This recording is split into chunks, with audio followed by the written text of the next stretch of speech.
Como estão os espaços do seu corpo? Pode ser que quando você receba essa pergunta, você ache que é uma pergunta metafórica, mas não é. É uma pergunta de como estão os espaços do seu corpo. Aqui nesse canal, para você que está chegando agora, eu trago assuntos desse corpo somático. Então já se inscreva, que toda quarta-feira a gente vai trazer conteúdo sobre o corpo. E voltando à pergunta que eu fiz para vocês, quando pensamos nesse corpo e na organização dele, a gente se organiza em grandes bolsas, a gente se organiza nesse grande tubo, onde tem válvulas, onde tem passagens, onde passa a nossa pressão, onde passa a comunicação, os fluidos, os líquidos, as veias, onde tudo isso tem uma camada mais externa, uma camada medial e uma camada mais profunda. E a gente o tempo todo está exercendo pressão para fora e recebendo pressão para dentro.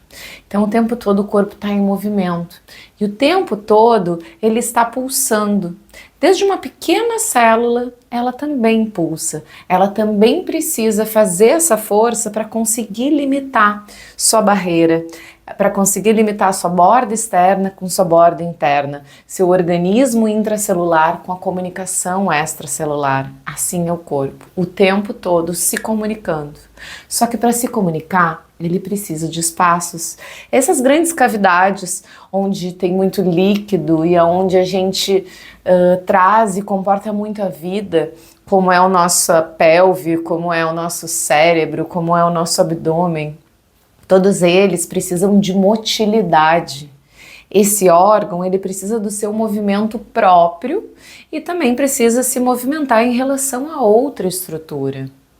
Só que quando começamos a nos contrair, a respirar de uma maneira muito pequena, a fazer com que essas contrações musculares se tornem crônicas, é como se fosse um tumor.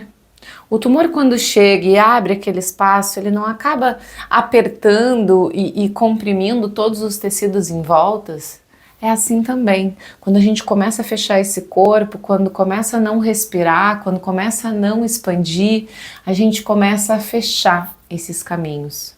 E quando a gente fecha esses espaços, é como se a gente fechasse as portas de comunicação. É como se a gente fosse lá e fechasse a entrada da cidade. Não tem como passar.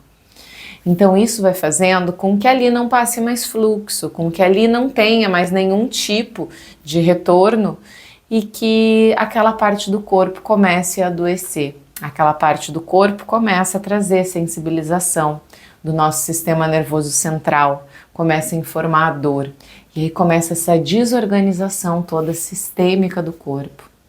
Então é muito importante sim ter espaços nesse corpo. E como eu vou ganhar espaços nesse corpo? A começar por algo simples, uma respiração. Uma respiração que você consiga ter consciência, sentir a estrutura lá da sua coluna vertebral crescendo em direção ao teto.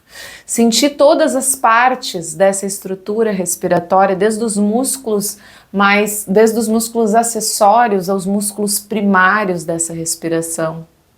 Percebendo que o corpo ele não respira só no peito ou no abdômen e nas partes responsáveis pela respiração. Ele respira no pé, ele respira no dedo. E trazendo sempre essa intenção junto com o seu pensamento de levar esse ar para o resto do corpo. Porque por mais que você ache que a gente não leva, que a gente não tem a capacidade de levar esse oxigênio, esse ar para a pontinha lá dos dedos, quando a gente faz esse trabalho a partir do mental, a gente aumenta. A gente aumenta toda a ativação da pontinha dos dedos. Isso já foi visto em estudos quando colocam os eletrodos para ver como é que está aquela função do músculo e quando a gente pensa e leva a intenção para aquela parte do corpo, aquela parte ativa. Então sim, trabalhe a respiração com consciência, trabalhe a respiração com o objetivo de expandir esse corpo. E se você quiser saber mais sobre o assunto, continue aqui com a gente. E se quiser saber sobre a assinatura do projeto Corpo Consciente, você pode me procurar lá no Instagram, que eu vou te falar tudo, que agora a gente tem uma plataforma onde você assina mensal e recebe todos os conteúdos e todas as práticas para regular esse corpo. Um beijo grande e até o próximo vídeo.